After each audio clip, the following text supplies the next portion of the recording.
Yeah, well, it, it is. Well, yeah, I mean, you're kind of choosing three songs really that deal with that sort of thing, but the rest of the stuff doesn't. Although I'm sure you're going to pull out another song and say, "Oh, hang on about that song," but You lied. it actually felt to me while I was writing it that I was onto something different. Hmm. It Hmm. really felt, and it took me a lot of time to get there. Usually, I can spend a few weeks in the office where I write. Kind of anguishing over things, and I kind of get this out of my system and find something new to write about. This took a long time. This record took a long time to write and to find something new to talk about, and a new way of using words, which I'm always kind of searching for. So I felt that it was very much a departure. But I guess at the same time, I have certain themes that I always come back to, and I guess I try and look at them from different, vantage points. Now, you also have another band called Grinder Man, and you had a Grinder Man CD in 2007. What's the difference to you between the Bad Seeds and Grinder Man? Well, I guess the Bad Seeds are kind of like the mothership or something like that, and we're on our, I don't know, 14th album or something like that.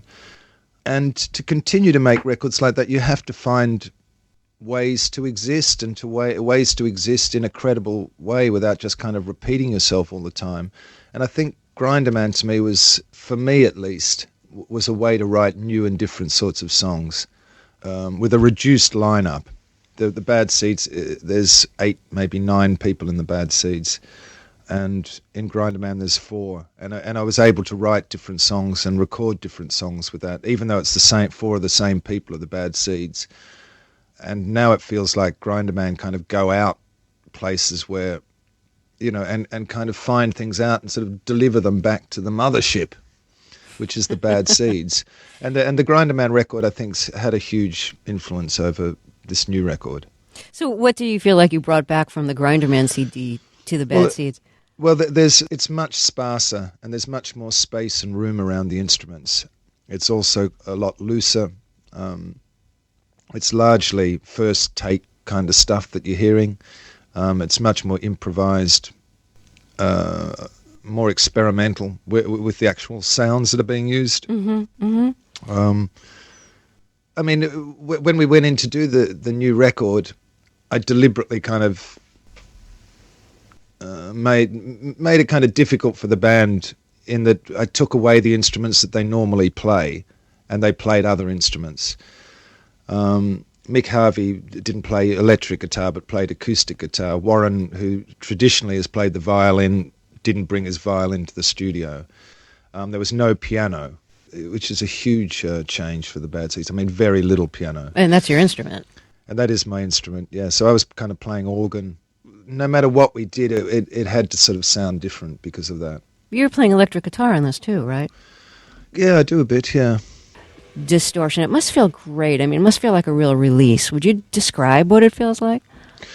Well, the guitar is something you kind of embrace, and the piano is something you kind of, when you play it, you sort of push it away. It feels very different. And as a guitarist in Grinder Man, I feel much more involved in the making of the music than I do as a piano player. I don't really know how to describe that, but piano is, for the way I play it, is really about melody, and it just feels very different. And it's you kind of got the history of rock and roll in your hands with a guitar. It suddenly it was like, oh, that's why rock and roll is the way it is. You live in England now, but you grew up in Australia. Would you describe the town you grew up in? It's called Wangaratta. I mean, it's about 18,000 people, and it was, but with very much a kind of small town mentality. And to be honest, I was quite happy to get out of there. Because? Well, it was very restrictive, and all the stuff that I find difficult with Australia is amplified a thousandfold in these small towns, and that's if you kind of stick your head too high above the parapet, it gets lopped off. If you understand what I mean, everyone has to be kind of the same, and hunker down. And I wasn't kind of interested in that.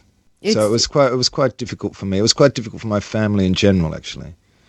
It was hard for me to imagine you fitting into a place like that. Well, I didn't. And I got sent to Melbourne when I was about 12. It just wasn't working out in this town for me. Sent And to sent to I a got boarding sent to school. a boarding school in Melbourne. And was that's a more metropolitan place? Well, a more metropolitan place. I mean, that also had its problems as well. But I mean, there's a lot about the growing up in the country that I loved, especially as a child, and my youth, childhood was spent, down by the river and all of that sort of stuff, and it was very free and very happy actually. But as a teenager, around that time in Wangaratta was very difficult. Did you have access either in Wangaratta or in Melbourne to the movies and music and books that eventually meant a lot to you? Well, I did. I mean, when I was 9 or 10, we got the Johnny Cash show, for example, in Australia. That was shown in Australia on a weekly basis. So I watched that, and that had a huge impact on me. My brother, who was 4 years older, was very into music and listened to a lot of kind of great music, and so I was very much influenced by what he listened to. A lot of English progressive music, So I was around music a lot. What impact did Johnny Cash have on you? Well, I remember distinctly watching the Johnny Cash show, and my ideas about what music could be changing. The gears kind of shifted, and something happened with the whole chemistry. My whole chemistry kind of changed watching that. There was something that I didn't really understand then, I guess, but that was so kind of edgy about that particular show. And Johnny Cash himself, in addition to his just incredibly moving voice, he was able to sing both about the spiritual and do really convincing murder ballads and revenge Yeah, I ballads. mean, the way I looked at him when I was young was that he was an outlaw. I'm talking about a young boy who was 9 or 10 watching this kind of stuff. But he seemed like that. It seemed like that rock and roll or music could be an outlaw kind of thing that operated on the periphery of society in some way.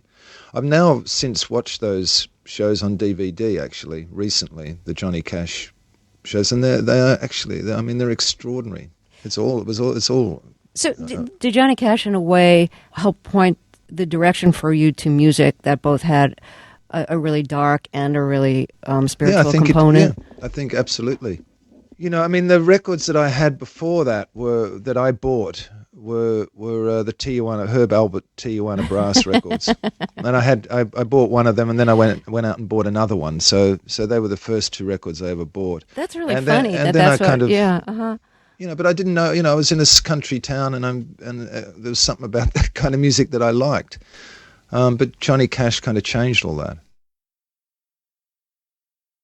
You had been in the choir, in the church choir, and then ended up, of course, in a band. When you started performing, did you create a stage persona for yourself? Did you kind of refashion yourself to be Nick Cave, the performer? No, I don't think I did that consciously.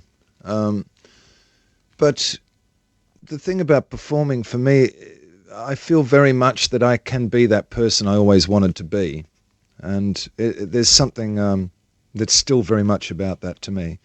When I go on stage and I'm involved in the music and I hear the band playing and lose myself in the songs, I do lose myself and go to some other place, and it's and I feel that I become someone different. I don't think that it's a persona so much as I'm kind of lifted up to be the kind of person that I'd always wanted to be.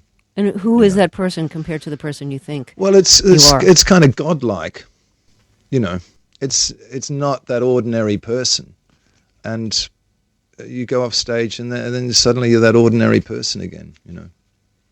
I mean, I remember that from far back as I can remember, really, but especially as a young boy, I would listen to music and I'd pretend I was singing it, and I would imagine being on stage and singing this stuff to the crowds and all of that kind of thing, and I would go into this other world, this alternate world.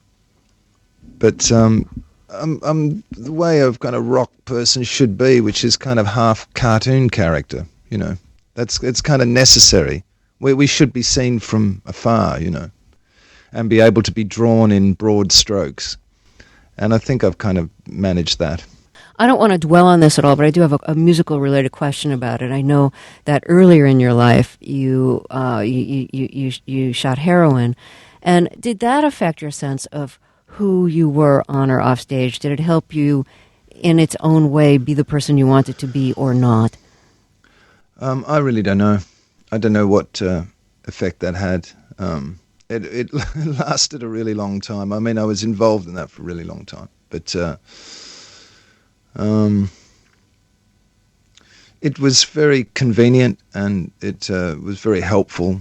But in the end, kind of destructive enough for me to stop it. It must have been hard to stop because it took a long time. Yeah, it was hard. I mean, it actually wasn't hard. Once I decided I'd stop, it was actually quite easy. Would you be willing to talk about why you decided the to problem stop? was getting to that point where I wanted to stop, Mm-hmm. Was it in a way like waking up from a long sleep to be out of the influence of the drug? Well, I don't really see it in that way. I never saw it as a bad thing. It just became impractical. I don't have a kind of moral issue with drug taking at all. I just, I couldn't work anymore, basically. I couldn't work and I couldn't perform basic functions properly. I certainly couldn't have a relationship, or that worked in any kind of way. So it was necessary to give it up. Now, we talked a little earlier about growing up in Australia, and one of the things about Australia is that, the white people there basically came to start a penal colony. And you wrote the screenplay for the film The Proposition, which relates to that. Yeah. And you wrote the score. You co-wrote the score for it, too. This is very early on in the film. Just summarize for us what's brought us to this point. Well, the film opens with the kind of obliteration of the Burns gang by the police in a horrible kind of gunfight. And the two brothers, there's three brothers, but two of them have been captured. Mikey, which is the little one, and Charlie, which is the main character of the film. And the police chief presents these two brothers with a proposition in regard to Arthur Burns, a kind of renegade brother who has departed from the gang some time before and is living up in the hills. That must be pretty exciting to write the screenplay and the music for a movie. It's a very brutal film, and again relates to the origins of Australia as a penal colony. Since you are interested in like murder ballads and revenge and songs about those themes, are you particularly interested in the penal colony origins of your country of origin? All Australians are, to a degree. I mean, for a long time we were, as a country, it was considered a kind of shameful aspect to our heritage. The fact that we come from colonial stock and that we were prisoners initially and criminals. But I think that's kind of largely changed, and we're more kind of accepting of that these days. But I was actually approached by the director to write this screenplay because he couldn't manage to get he wanted to make an Australian Western, just couldn't manage to get a script that he liked or that was Australian enough, actually. But I was just very interested in writing a script anyway, just to see if I could do that. And I was lucky enough to be presented with the idea by John Hillcoat about something that I knew a little bit about. If you don't mind my bringing this up, your father was killed by a car accident when you were 19. Yeah. I'm wondering what it did to your sense of justice, of there being a God in this world, of your sense of vulnerability and impermanence, to have something like that happen when you were relatively young. Well, I think it had a huge impact.